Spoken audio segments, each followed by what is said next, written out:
भारत में कोरोना के तीसरे म्यूटेंट की दस्तक, सरकार और वैज्ञानिकों की चिंताएं बढ़ी। दिल्ली को हर रोज ऑक्सीजन के 1000 सिलेंडर देगा हिमाचल, केजरीवाल बोले दिल से शुक्रिया। हिमाचल में 18 वर्ष से अधिक आयु के सभी लोगों को लगेगी कोरोना वैक्सीन, आज से हुआ पंजीकरण शुरू। आईजीएमसी शिमला आपात स्थिति में निपटने को तैयार, सरप्लस में की जा रही है ऑक्सीजन। और हिमाचल में भयंकर ओलावृष्टि व हिमपात से कृषि बागवानी प्रभावित, किसान सभा ने मांगा मुआवजा।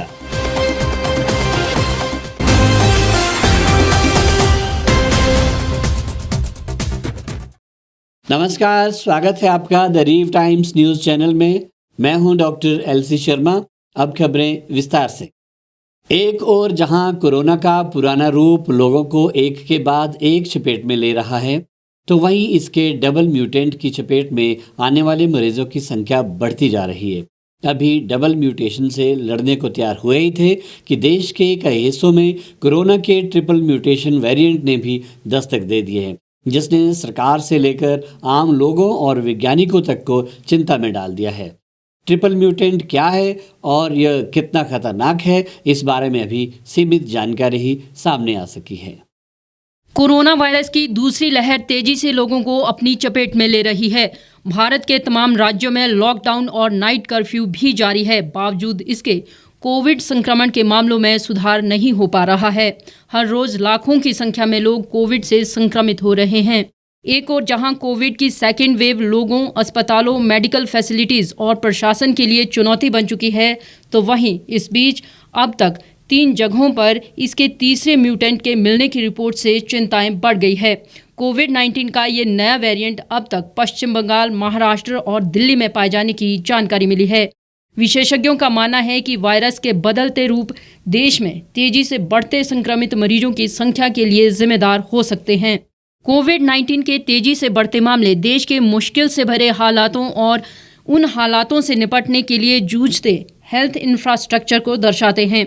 कोरोना वायरस की पहली लहर के विपरीत दूसरी लहर कोरोना वायरस म्यूटेशन के साथ आई है और ज़्यादा घातक साबित हो रही है। ये न केवल हेल्थ के लहजे से कमज़ोर लोगों बल्कि युवाओं को भी प्रभावित कर रही है। इस बीच तीसरे म्यूटेंट ने परेशानियां 4 गुना बढ़ा दी है। हिमाचल प्रदेश हर रोज ऑक्सीजन के 1000 सिलेंडर रिफिल कर दिल्ली सरकार को देगा। मंगलवार से दिल्ली सरकार अपनी गाड़ियों में ज़रूरत के अनुसार ऑक्सीजन ले जा सकेगी। हिमाचल सरकार ने सभी 8 कंपनियों को 3 शिफ्टों में ऑक्सीजन का उत्पादन करने के निर्देश भी दिए हैं। इस बीच हिमाचल मुख्यमंत्री जयराम ठाकुर ने कहा कि हिमाचल के पास ऑक्सीजन की कोई कमी नहीं है। मुख्यमंत्री जयराम ठाकुर ने नई दिल्ली के सीएम अरविंद केजरीवाल के आग्रह को स्वीकार करते हुए ऑक्सीजन की आपातकालीन आपूर्ति करने के लिए सहमति दी है।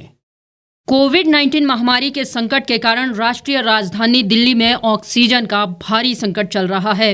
नई दिल्ली के मुख्यमंत्री को लिखे एक पत्र में जयराम ठाकुर ने कहा कि दिल्ली में उत्पन्न स्थिति से हिमाचल प्रदेश काफ़ी चिंतित है।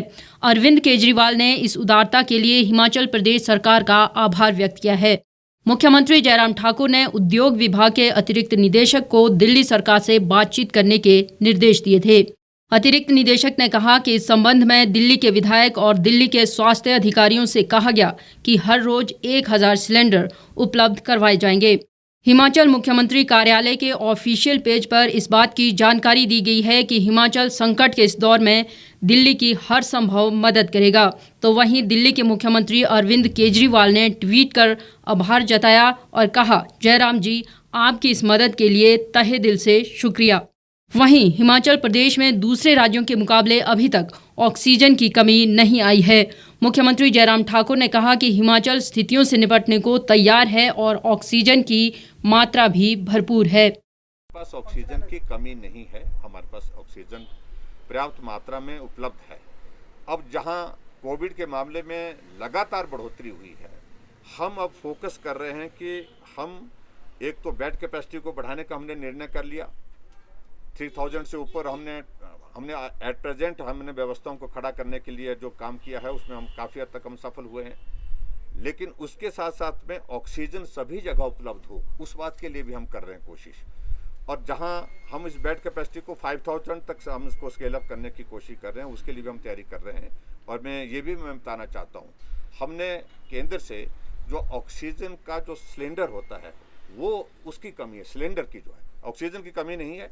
और उस ऑक्सीजन के सिलेंडर की उपलब्धता के लिए हमने कहा है 3000 की हमने उसमें मांग की है, 3000 सिलेंडर हमको उपलब्ध होते हैं, तो उससे बहुत ज़्यादा हमारा काम सरल हो जाता है। अभी मैं कांगड़ा जा रहा हूँ, कांगड़ा में हम देख रहे हैं कि ज़्यादा परिस्थिति खराब है, उसमें वहाँ बेड कैपेसिटी को बढ़ाने के लिए और बातों को लेकर के मिनिस्टर भी साथ में जा रहे हैं, हेल्थ सेक्रेटरी भी साथ जा रहे हैं और उसके बाद एक एक चीज़ को मॉनिटर कर रहे हैं। वायरस अब की बार का वायरस बहुत ज़्यादा संक्रमण में भी बहुत तेज़ी से बढ़ रहा है ये। और दूसरी बात ये भी है कि भाई डेथ रेट पे भी इसमें बहुत बड़ा इंक्रीज़ आया है, पूरे देश भर में आया है। और हिमाचल प्रदेश में तो पिछले कल बहुत दुखद जो है वो ये है कि भाई 32 लोगों की जो है वो जान गई है, तो चिंता का विषय स्वाभाविक रूप से है। आगामी 1 मई से हिमाचल सरकार प्रदेश में 18 से 44 वर्ष की आयु वर्ग के लोगों को सरकारी स्वास्थ्य संस्थानों में निःशुल्क टीकाकरण की सुविधा प्रदान करेगी। इसके लिए 28 अप्रैल से ऑनलाइन पंजीकरण शुरू कर दिया गया है। सरकार ने दावा किया है कि प्रदेश में ऑक्सीजन की फिलहाल कोई कमी नहीं है। वहीं स्वास्थ्य विभाग ने कहा कि प्रदेश में कोरोना से जुड़ी स्थितियों पर पूरी तरह से नज़र बनाए हुए हैं।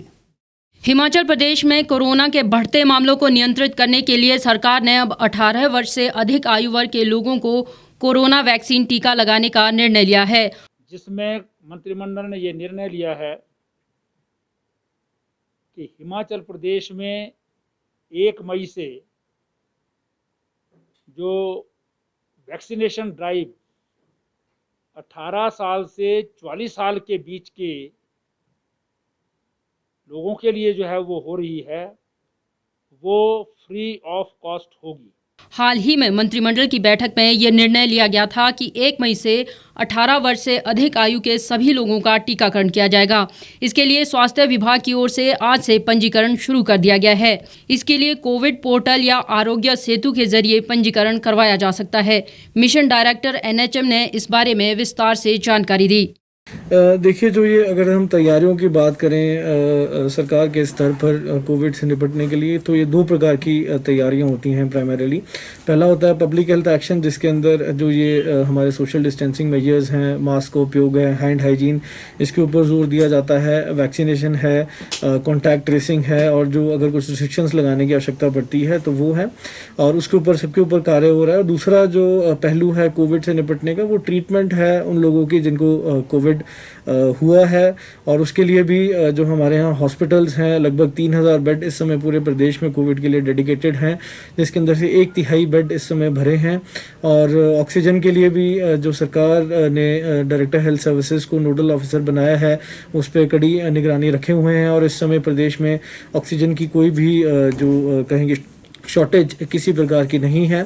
वैक्सीनेशन में भी इस समय प्रदेश के लगभग 3.5 लाख लोगों को जो 45 वर्ष से ऊपर हैं, या हेल्थ केयर वर्कर हैं, या फ्रंटलाइन वर्कर्स हैं, उनको वैक्सीनेट किया जा चुका है, जिसके अंदर से लगभग 1,85,000 लोगों को सेकंड डोज भी मिल गई है वैक्सीन की। और अब 1 मई से भारत सरकार ने ये तय किया है कि 18 से 45 वर्ष को भी टीकाकरण दिया जाएगा। और प्रदेश सरकार ने ये घोषणा की है कि उन सभी लोगों को भी मुफ्त टीकाकरण जो 45 वर्ष से ऊपर दिया जा रहा है वैसे ही दिया जाएगा। और 28 से जो ये पंजीकरण है वैक्सीन का 18 से 45 वर्ष की आयु के लोगों के लिए, वो खुल रहा है, और वो कोविन पोर्टल या फिर आरोग्य सेतु के ऊपर जाके अपना रजिस्ट्रेशन करवा सकते हैं। और इस मामले में भी जो प्रदेश सरकार की तैयारियां हैं वो पूरी हैं। वहीं हिमाचल में कुछ नई बंदिशें सरकार की ओर से लगाई जा रही हैं, जो आज आधी रात 12 बजे से लागू हो जाएंगी।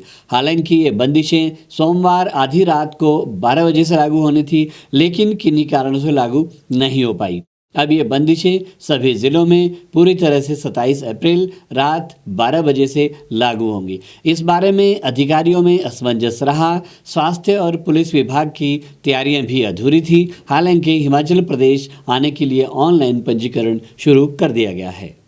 हिमाचल प्रदेश में आज रात से लागू होने वाली बंदिशों के तहत पर्यटकों, बाहरी राज्यों में रह रहे प्रदेश के लोगों समेत हर किसी को अब प्रदेश में प्रवेश से पहले कोरोना की RT-PCR रिपोर्ट दिखाना अनिवार्य होगा। ऑनलाइन पंजीकरण करवाने वालों को ही प्रवेश दिया जाएगा। नेगेटिव रिपोर्ट ना लाने वालों को 14 दिन के लिए क्वारंटीन रहना होगा। उन्हें 7 दिन के अंदर टेस्ट भी करवाना होगा। 4 जिलों कांगड़ा, ऊना, सोलन और सिरमौर में रात 10 बजे से सुबह 5 बजे तक नाइट कर्फ्यू भी लगाया जाएगा।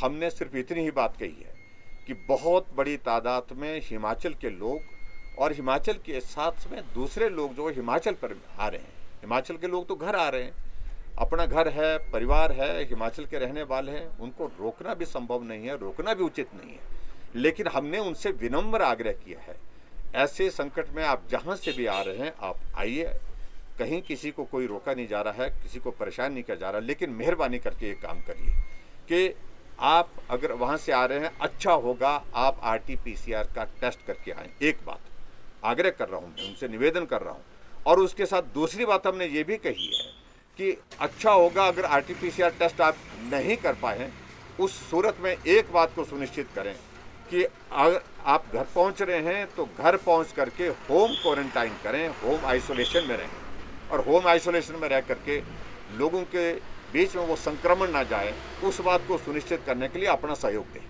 हिमाचल के मुख्यमंत्री जयराम ठाकुर ने संकट की इस घड़ी में दिल्ली को ऑक्सीजन सप्लाई करने का फैसला लिया है। हालांकि हिमाचल में भी कोरोना संक्रमितों के मामले लगातार बढ़ रहे हैं, लेकिन यहाँ फिलहाल ऑक्सीजन के संकट जैसी स्थिति नहीं है। प्रदेश के सबसे बड़े अस्पताल IGMC में मरीजों की सबसे ज़्यादा संख्या रहती है। यहाँ का ऑक्सीजन प्लांट IGMC के साथ साथ अब DDO की ज़रूरतों को भी पूरा कर रहा है। इतना ही नहीं, IGMC में लिक्विड ऑक्सीजन का प्लांट लगाने का प्रस्ताव भी सरकार को भेजा जा चुका है। हिमाचल प्रदेश में कोरोना के बढ़ते मामलों के बीच सरकार दावा कर रही है कि हिमाचल कोरोना से लड़ने के लिए पूरी तरह से तैयार है। इतना ही नहीं, यहाँ पर दूसरे राज्यों की तरह फिलहाल ऑक्सीजन की भी कोई कमी नहीं है। राजधानी शिमला स्थित प्रदेश के सबसे बड़े अस्पताल IGMC में भी ऑक्सीजन प्लांट चलाने वालों का दावा है कि अभी यहाँ पर ऑक्सीजन सरप्लस में है। इसी प्लांट से डेडिकेटेड कोविड सेंटर DDU को भी ऑक्सीजन की सप्लाई की जा रही है। प्लांट के केमिकल एनालिस्ट ऑफिसर हरीश ने IGMC में लगाए गए प्लांट के बारे में बताया कि ये प्लांट 150 क्यूबिक मीटर का है और यहाँ की कैपेसिटी 500 से 550 सिलेंडर भरने की है। ऐसे में फिलहाल यहाँ पर ऑक्सीजन सरप्लस में है। इसके साथ ही भविष्य की ज़रूरतों को पूरा करने के लिए लिक्विड गैस प्लांट लगाने का प्रस्ताव सरकार को भेज दिया गया है। जी, मेरा नाम हरीश शर्मा है और मैं as a chemical analyst oxygen plant IGMC में काम करता हूँ।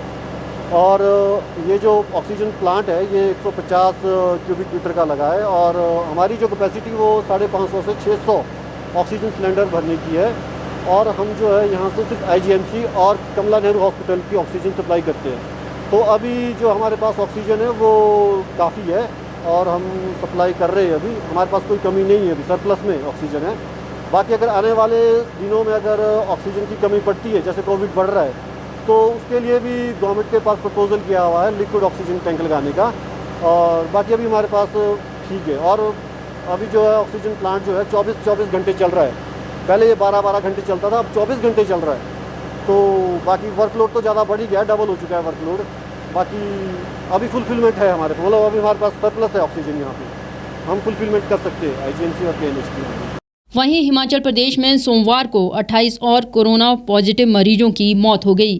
कांगड़ा जिले में 7, शिमला 5, मंडी 4 और सोलन में 4 और ऊना में 3 संक्रमितों ने दम तोड़ दिया। इसके अलावा सिरमौर में 2, कुल्लू, हमीरपुर और किन्नौर में 1 संक्रमित की मौत हो गई।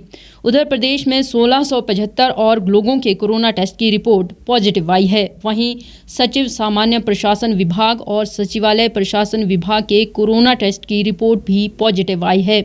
इसको देखते हुए हिमाचल प्रदेश सचिवालय में कई अधिकारियों व कर्मचारियों के कोरोना टेस्ट लिए गए हैं, जिनकी रिपोर्ट आना अभी बाकी है। प्रदेश एवं जिला शिमला में हुई भयंकर ओलावृष्टि व हिमपात से कृषि बागवानी को हुए भारी नुकसान को लेकर आज हिमाचल किसान सभा द्वारा उपायुक्त शिमला को एक ज्ञापन सौंपा गया। किसान सभा ने ज्ञापन के माध्यम से प्रदेश सरकार से अपील की है कि सरकार तुरंत जिला व स्थानीय प्रशासन को नुकसान के आकलन के निर्देश दें तथा ओलावृष्टि से हुए सेब व सब्जियों के नुकसान की भरपाई करें। कोई छोटा डिजास्टर नहीं है ये बहुत बड़ा डिजास्टर है। ये हिमाचल के 12 जिला के ऊपर ये कहीं ना कहीं कहर बन के आया है। हिमाचल में बीते दिनों हुई बारिश और ओलावृष्टि से कृषि और बागवानी को भारी नुकसान पहुंचा है। इससे प्रभावित किसानों बागवानों ने सरकार को उपायुक्त के माध्यम से ज्ञापन सौंपकर मुआवजे की मांग की है। गेहूं के हो, चाहे फल का हो, सब्जी का हो, गुठलीदार फल हो, चाहे कोई कच्चा फल हो, जो भी फल हो, जो भी सब्जी हो, जो भी फसल हो, हर चीज़ के ऊपर इसने नुकसान किया है। इसलिए हम बोल रहे हैं इसको नेशनल डिजास्टर डिक्लेयर करो। किसान सभा के जिलाध्यक्ष सत्यवान पुंडेर ने कहा कि कोविड के चलते किसान बागवान पहले ही परेशानी से जूझ रहा है, ऊपर से इस भारी ओलावृष्टि और बारिश से हुआ नुकसान असहनीय है। पूर्व जिला परिषद सदस्य झाकड़ी वार्ड रामपुर बुशहर, हमने आज ज्ञापन जिला परिषद सदस्य झाकड़ी वार्ड कविता कंटू जी और जिला शिमला के किसान सभा अध्यक्ष सत्यवान पुंडीर जी के नेतृत्व में हमने जो अभी ओलावृष्टि और बारिश और बर्फबारी के कारण जो भारी नुकसान हिमाचल प्रदेश के अंदर हुआ है, उसके लिए हमने ज्ञापन सौंपा है।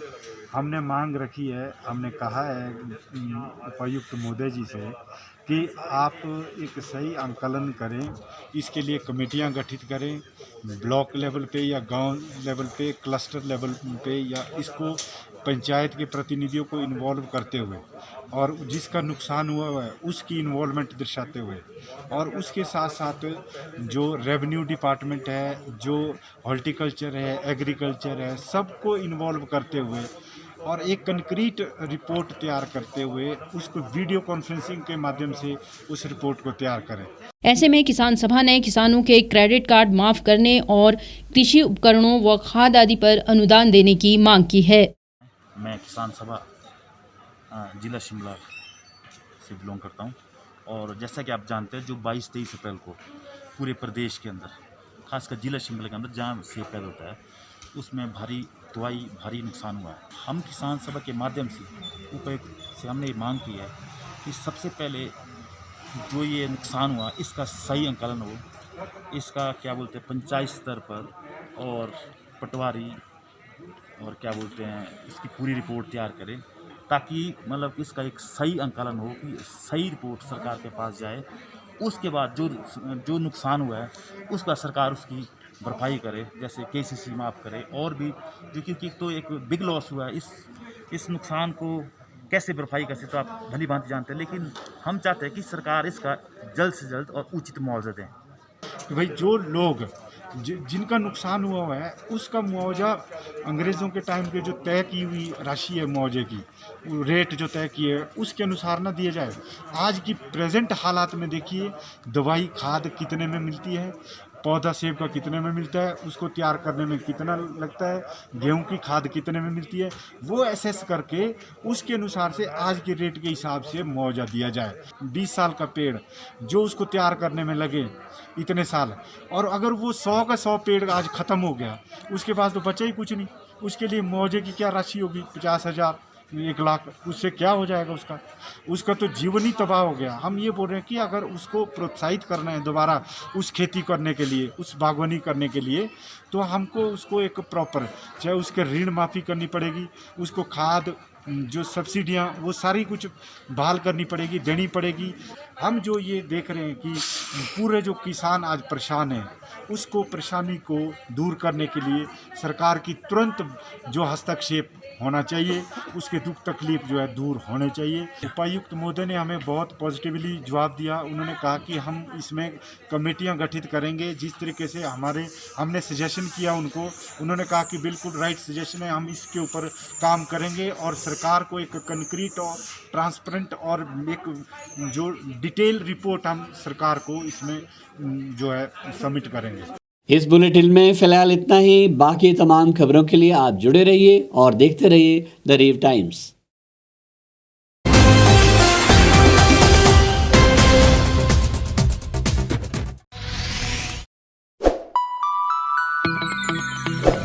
खबरों में बने रहने के लिए सब्सक्राइब करें द रीव टाइम्स, लाइक और शेयर करना ना भूलें। गांव की चौपालों से लेकर संसद के गलियारों तक, गृहिणी के चूल्हे से लेकर निवेश और बाजारों तक, किसानों के हाल से लेकर खेत और खलिहानों तक, शिक्षा और स्वास्थ्य से लेकर खेल के मैदानों तक, संसद के प्रधान से लेकर पंचायत के पंच तक, सेंट्रल हॉल से लेकर ग्राम सभा के मंच तक, हर खबर पर रहेगी हमारी पैनी नजर।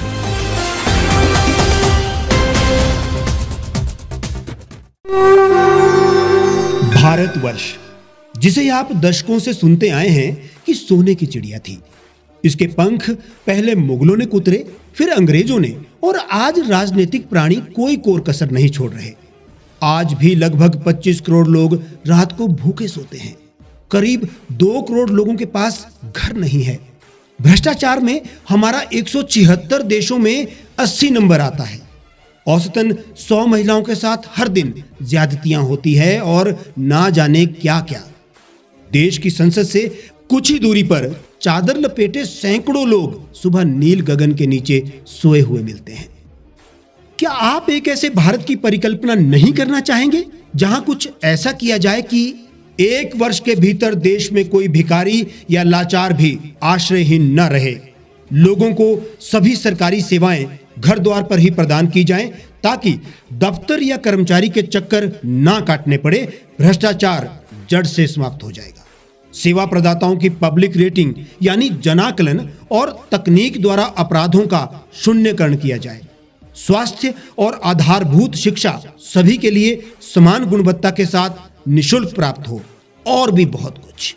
यदि आप इस पवित्र राष्ट्र निर्माण यज्ञ का हिस्सा बनना चाहते हैं तो आज ही राष्ट्रीय लोक नीति पार्टी से जुड़ें। अब देश राजनीति से नहीं, लोक नीति से चलेगा।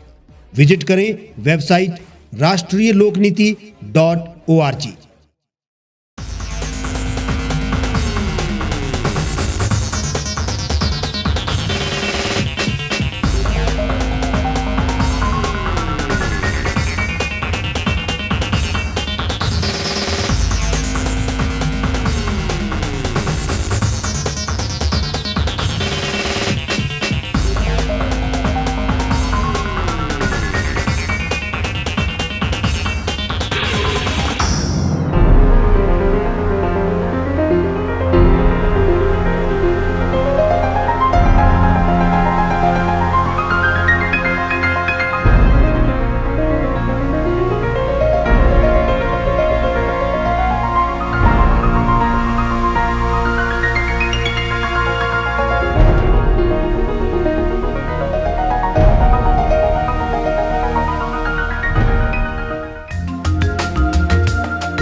एक छत के नीचे सुविधाओं का अब उठाएं लाभ।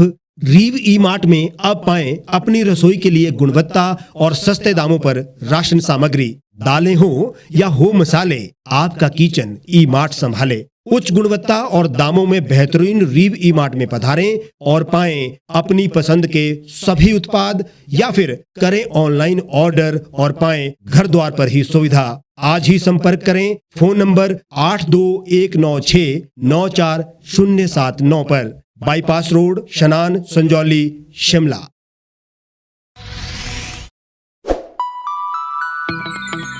लेटेस्ट खबरों के लिए यूं ही देखते रहिए द रीव टाइम्स। लाइक, शेयर और सब्सक्राइब करना ना भूलें।